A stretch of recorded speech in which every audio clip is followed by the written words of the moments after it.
Genesis 31. Jacob flees from Laban. But Jacob soon learned that Laban's sons were grumbling about him.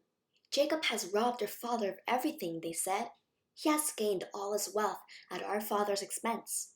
And Jacob began to notice a change in Laban's attitude towards him. Then the Lord said to Jacob, "Return to the land of your father and grandfather and to your relatives there, and I will be with you." So Jacob called Rachel and Leah out to the field where he was watching his flock. He said to them, "I have noticed that your father's attitude towards me has changed, but the God of my father has been with me. You know how hard I have worked for your father. But he has cheated me, changing my wages 10 times. But God has not allowed him to do me any harm. For if he said, 'The speckled animals will be your wages,' the whole flock began to produce speckled young. And when he changed his mind and said, 'The striped animals will be your wages,' then the whole flock produced striped young. In this way, God has taken your father's animals and given them to me. One time during the mating season, I had a dream and saw that the male goats mating with the females were streaked, speckled, and spotted. Then in my dream, the angel of God said to me, 'Jacob,' and I replied, 'Yes, here I am.' The angel said, 'Look up, and you will see that only the streaked, speckled, and spotted males are mating with the females of your flock. For I have seen how Laban has treated you. I am the God who appeared to you at Bethel, the place where you anointed the pillar of stone and made your vow to me. Now get ready and leave this country and return to the land of your birth.' Rachel and Leah responded, 'That's fine with us. We won't inherit any of our father's wealth anyway. He has reduced our rights to those of foreign women. And after he sold us, he wasted the money you paid him for us. All the wealth God has given you from our father legally belongs to us and our children. So go ahead and do whatever God has told you.' So Jacob put his wives and children on camels, and he drove all his livestock in front of him. He packed all the belongings he had acquired in Paddan Aram and set out for the land of Canaan, where his father Isaac lived. At the time they left, Laban was some distance away, shearing his sheep. Rachel stole her father's household idols and took them with her. Jacob outwitted Laban the Aramean, for they set out secretly and never told Laban they were leaving. So Jacob took all his possessions with him and crossed the Euphrates River, heading for the hill country of Gilead. Laban pursues Jacob. 3 days later, Laban was told that Jacob had fled. So he gathered a group of his relatives and set out in hot pursuit. He caught up with Jacob 7 days later in the hill country of Gilead. But the previous night, God had appeared to Laban the Aramean in a dream and told him, "I'm warning you, leave Jacob alone." Laban caught up with Jacob as he was camped in the hill country of Gilead. He set up his camp not far from Jacob's. "What do you mean by deceiving me like this?" Laban demanded. "How dare you drag my daughters away like prisoners of war? Why did you slip away secretly? Why did you deceive me? And why didn't you say you wanted to leave?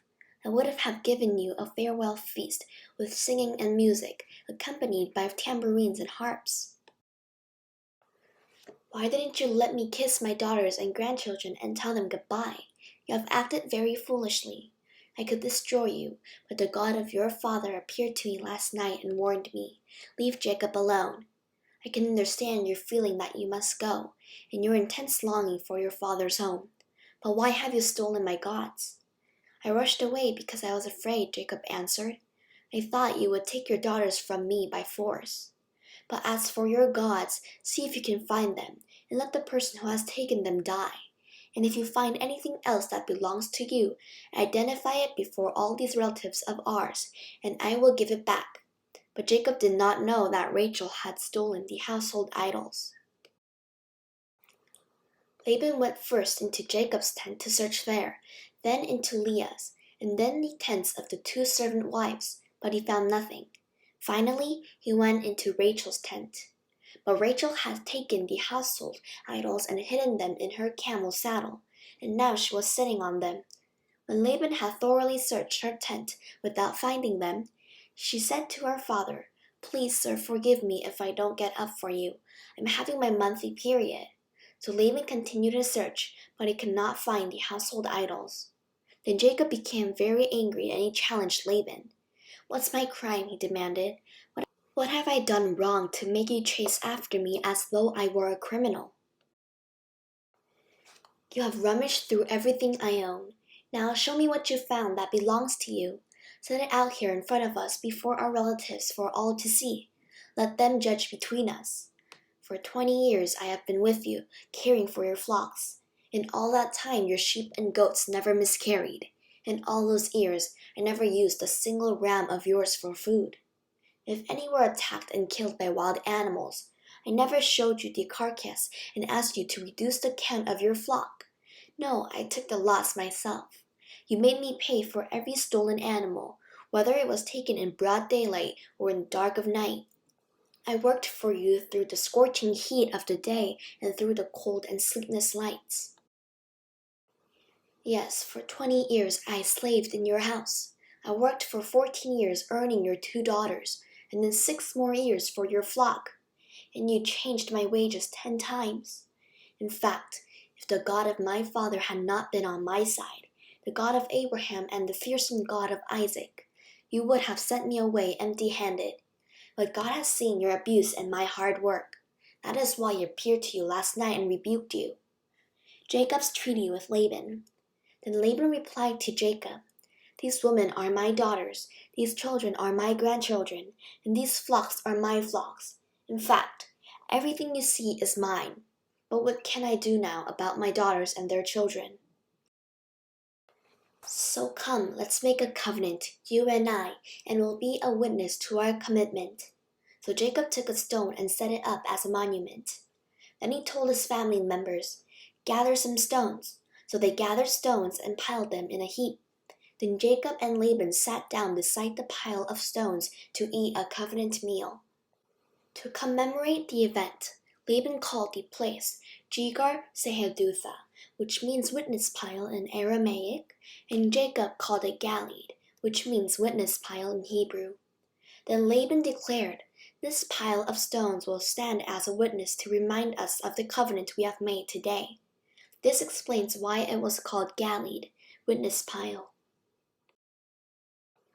But it was also called Mizpah, which means watchtower. For Laban said, "May the Lord keep watch between us to make sure that we keep this covenant when we are out of each other's sight. If you mistreat my daughters, or if you marry other wives, God will see it even if no one else does. He is the witness to this covenant between us. See this pile of stones," Laban continued, "and see this monument I have set between us. They stand between us as witnesses of our vows. I will never pass this pile of stones to harm you, and you must never pass these stones or this monument to harm me. I call on the God of our ancestors, the God of your grandfather Abraham and the God of my grandfather Nahor, to serve as a judge between us." So Jacob took an oath before the fearsome God of his father Isaac to respect the boundary line. Then Jacob offered a sacrifice to God there on the mountain and invited everyone to a covenant feast. After they had eaten, they spent the night on the mountain. Laban got up early the next morning, and he kissed his grandchildren and his daughters and blessed them. Then he left and returned home.